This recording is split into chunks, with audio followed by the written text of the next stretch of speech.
కజుడు పాడు స్టార్ట్ అయింది. గట్టిగా వాడితేనే వినిపిస్తుంది, దాంట్లో లేకుంటే వినపడదు. గట్టిగా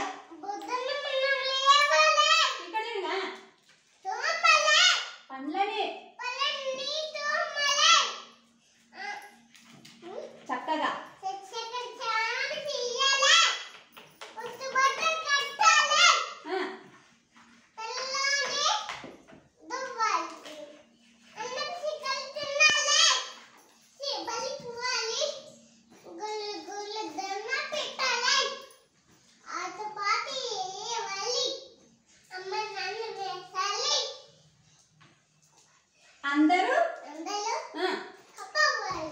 అందరూ భేష్ అని పొగడాలి.